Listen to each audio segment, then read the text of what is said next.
What's up, fam? I'm back. I'm back. It's what? Belated happy Thanksgiving to everybody. I have had a couple days off. It has been wonderful. I have tied up a lot of loose ends I've needed to deal with. That has been a rewarding feeling, right? We lost our power on Thanksgiving Day for an hour.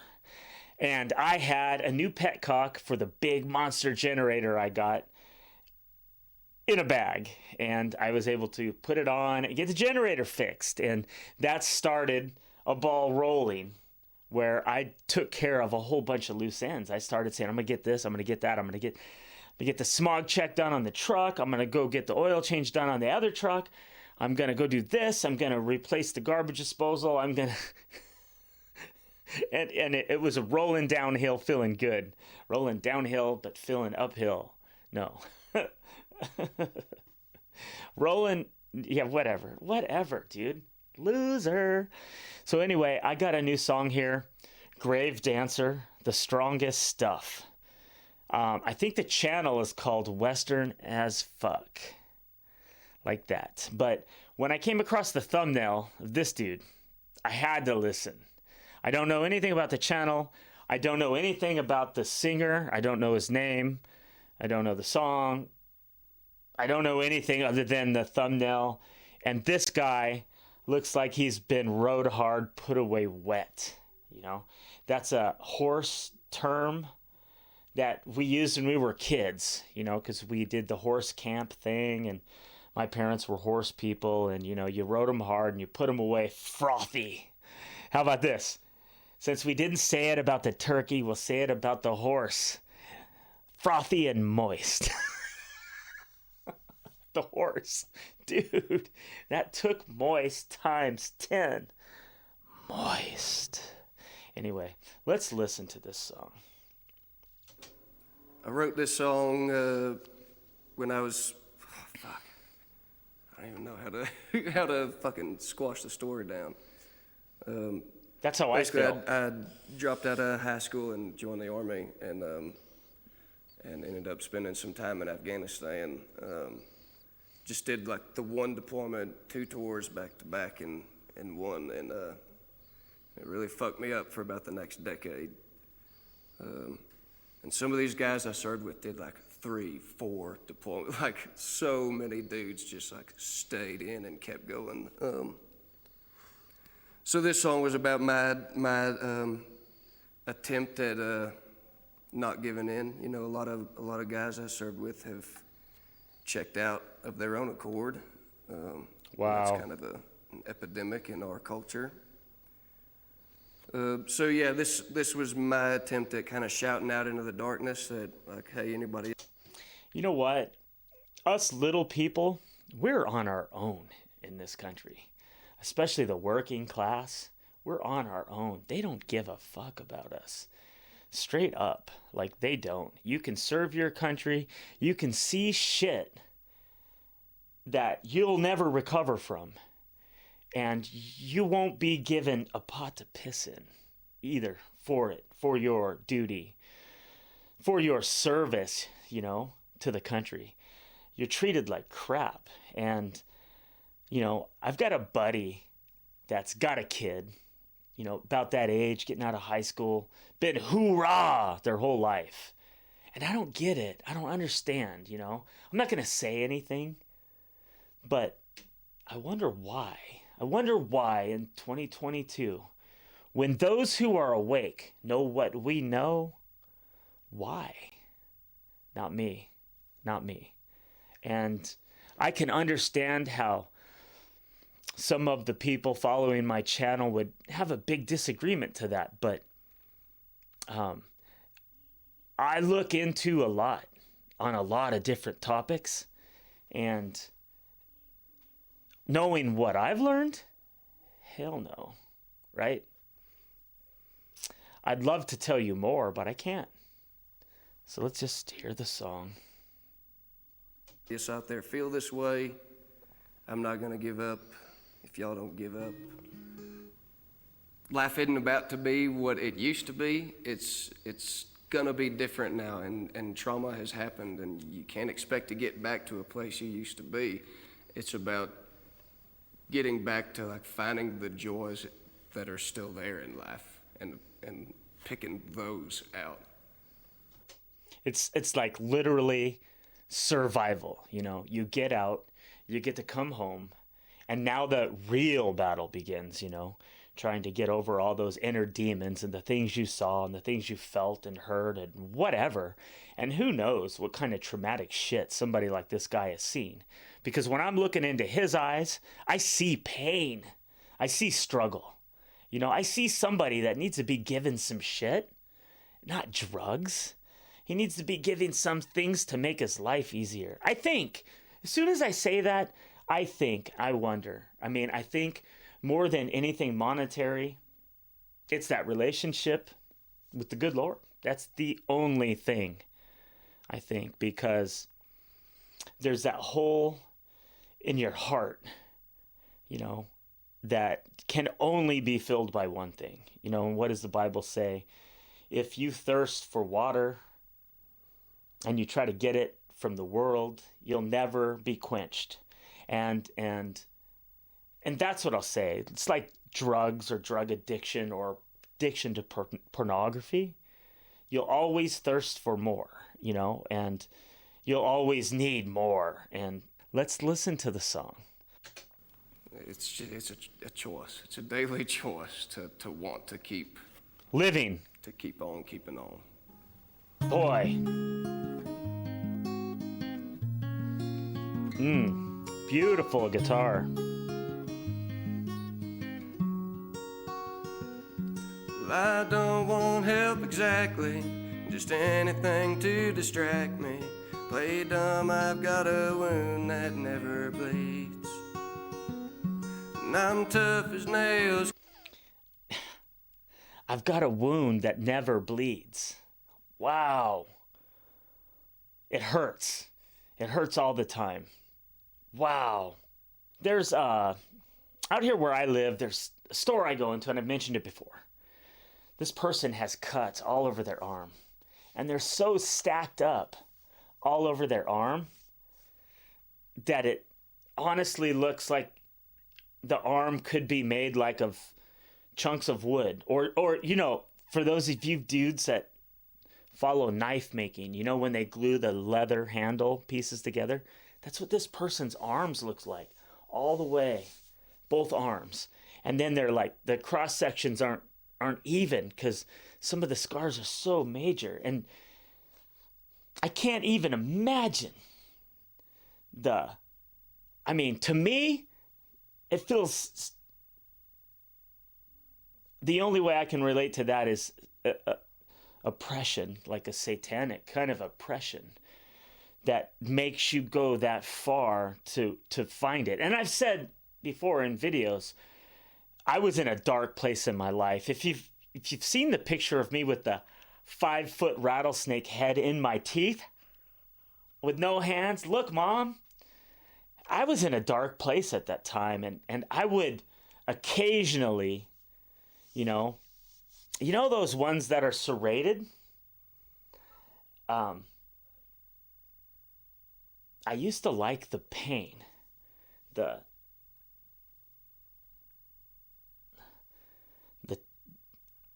This is dark. I probably shouldn't, I don't know. I used to like the pain of it, the tearing. It used to just, and it did. I mean, it released something. I don't know. And it was like releasing pressure, you know, if you're, shoot, I just unboxed the Amazon package out here full of Christmas gifts for my kids, and they had those little heat sealed bags full of air, and I was just like, and it was really a delicate kind of bag, so you could just squeeze it and one would pop two. It's just sort of a satisfaction to it. That's what it did to me, you know. And then when it would bleed, it was like crying. It was like it helped, but it's dark. And I mean, I think it's I mean, there's no doubt I was dealing with, I think, satanic feelings. So yeah, I don't know. I mean, he's talking about a wound, dealing with a wound that never bleeds. There's no end to it. It's not going to, you got in a fight with your wife, but you're not going to be able to talk later and work it out. It's going to be, I mean, that's torment. To me, that feels like, ugh, I don't know. I need to shut up. I can't relate to what this dude's going through, not even in the slightest. I can't imagine what he's seen. Can't you tell? Impenetrable outer Let's go back. The wound that never bleeds. And I'm tough as nails, can't you tell? Impenetrable outer shell. Pretend I'm numb to what happened overseas. My conscience lacks the proper clout to sort all my real issues out. Let me ask you guys who've seen what this dude's seen and been overseas in wartime, are there support groups? Do you get around with buddies? Do you talk about it? Can you cry about it? Like, I could. I'm that guy, right? I'm that emotional dude. I have no problem letting emotion show for something like that. And, but I know a lot of people that don't. And I think to hold something like that in is that wound that never bleeds. I mean, crying feels good. I mean, it does to me. Like pain doesn't make me cry. But like thinking about my kids in some positive way, like I want to live for my kids now. My wife and I were talking tonight and I said, I don't go and drink at the bar. And when Mrs. Realistic and I met, I actually said this. I said, listen, when we get married, if we're going to talk about marriage, I want to let you know right now, I'm not the dude that's going to be doing the guys' night out thing on any kind of a regular basis. Special occasion, maybe. Once in a great while, maybe. But I told her, I go, if I'm at a bar on a regular basis and I'm drinking, I'm going to cheat. Straight up. I told her that. I'm not lying, and on this channel a lot, I say, I might be wrong, but I'm not lying to you, And then she turned around and said this to me. She goes, if I did girls' night out, I would cheat too. I would end up cheating too. Maybe not the first night. And we both were honest and realistic, like Mrs. Realistic, enough to say that like we've been there and we've done that. And now is the chapter in our life when we're going to raise kids together. And it's time to not do that, to not let those influence, like some people, it's alcohol and drugs, and it could be pornography. It could be, trying to maintain old relationships or just having the wandering eye. If you value your family and you value your future, having a family and having children, then you think about those things ahead of time. It's got to be premeditated in a way. It's like drunk driving. It's like when you go to the bar, before you leave, you make arrangements to get a ride home. Otherwise, in your drunk, mentally disabled mind, you're going to grab the keys and go. I've had a DUI. I have. Luckily, I didn't hurt anybody. I've blacked out behind the wheel. I've done all kinds of stupid crap in my life. And I'm not trying to tell my kids I've never done that, but I'm definitely trying to have them learn something from me about that. So I don't know how I diesel off topic so bad, but this song is just, it's got me thinking about things like this. I mean, and I think that's where it goes back to the decision of the military for me. I mean, the tail's wagging the dog. Is that right? I don't know. I don't like it. I'm homeschool my kids because I don't want them influenced by the far left teachers, and I don't want them influenced by the far left kids that are talking this crazy nonsense about being a furry and wanting to put litter boxes in classes for these people who identify as furries. These children, like, what? Some of you are hearing this going, what? What's this fool talking about? Yeah, dude, it's gotten crazy. And my kids aren't there because of that. So on the same hand, when they get to that age where they're going to go potentially let their mind be like effed with in that kind of way, like, I want to protect them. I don't know, man. Tough. But you know what?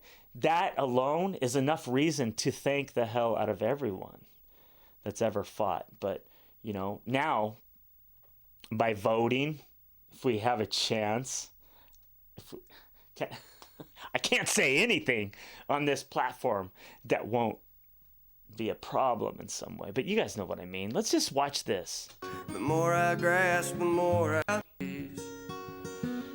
My conscience lacks the proper clout to sort all my real issues out. The more I grasp, the more I lose my mind. And I can't maintain a calm composure. I'd go searching for some closure, but I'm frightened of just what I'd find. Wow, dude. So I scream into the wind, the lie that I want to believe in. I scream into the wind. Did he say a light I want to believe in? I gotta hear that. I scream into the wind, the lie that I want to believe in. If I'm loud enough, if I'm loud enough, I am made of the strongest stuff. Well, I need a vacation, somewhere to shed my reputation. A new place with fresh faces and grace them with my lies.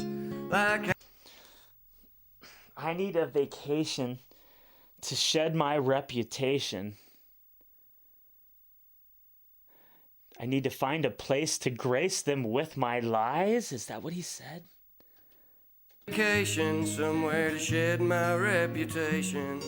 A new place with fresh faces and grace them with my lies. Like how to grace them with my lies. I mean, this guy's seen some shit.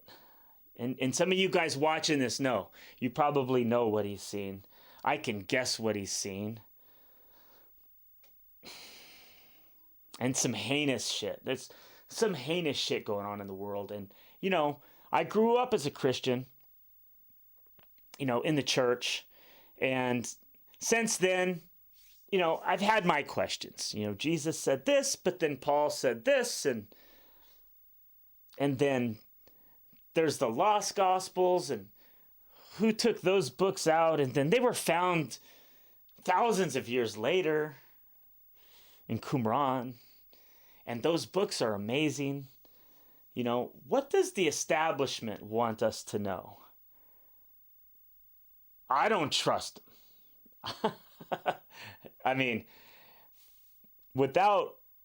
okay, you guys that are listening to Kanye, and you're liking what Kanye's talking about, they put it all together for us. And when I say they, I'm not when I say they, am I? I don't know. You're going to have to guess. Am I talking about?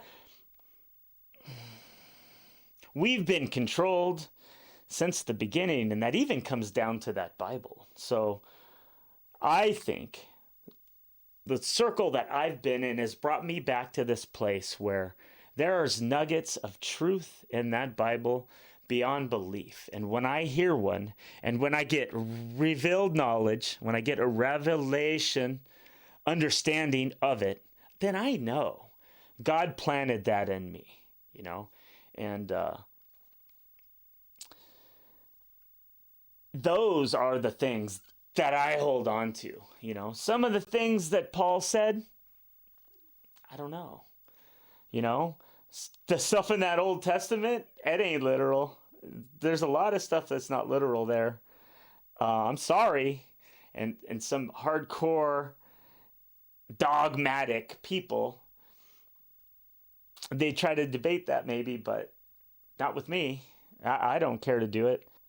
So he's going out, like, I feel like when this guy says, I want to hear those lines again.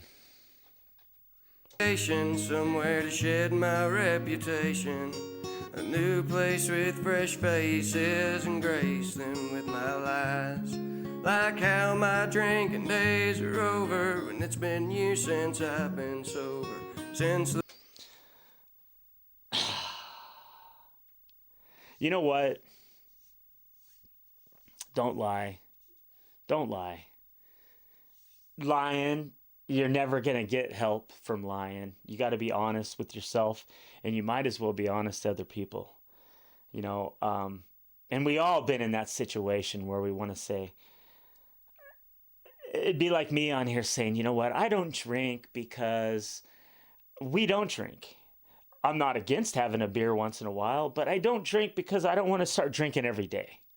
And I don't want that to become a problem, because I know, because of the upbringing in the church, or I know about those things they call spirits.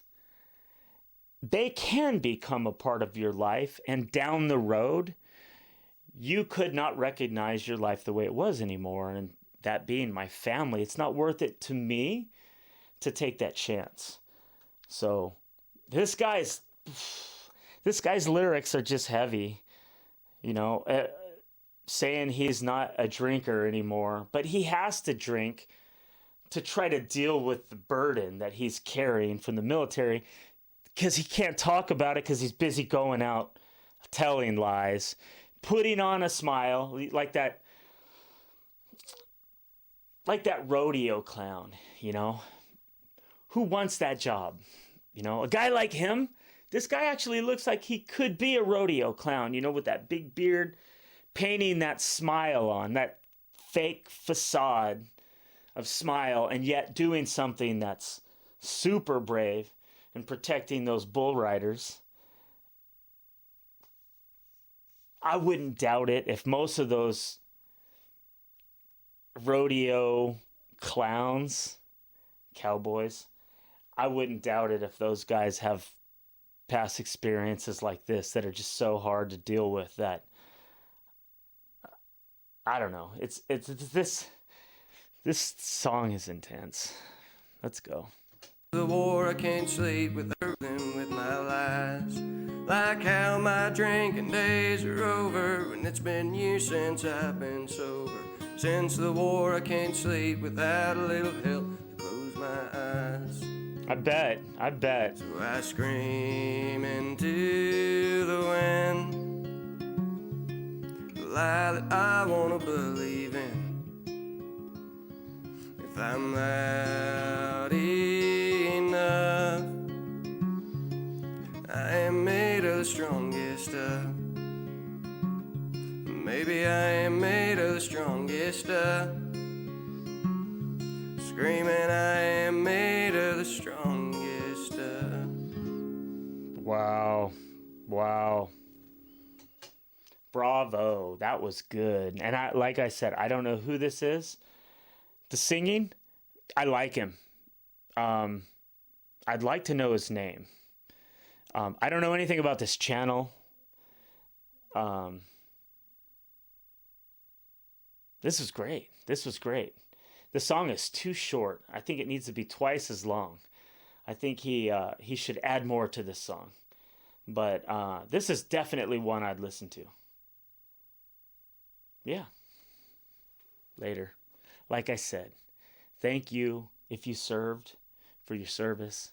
I pray that you find peace in your life, in your heart, and, you know, talk to people. Let it out. I think. I can't understand it. I don't know. I don't know what you're going through, and I'm sorry that you have to. Take care.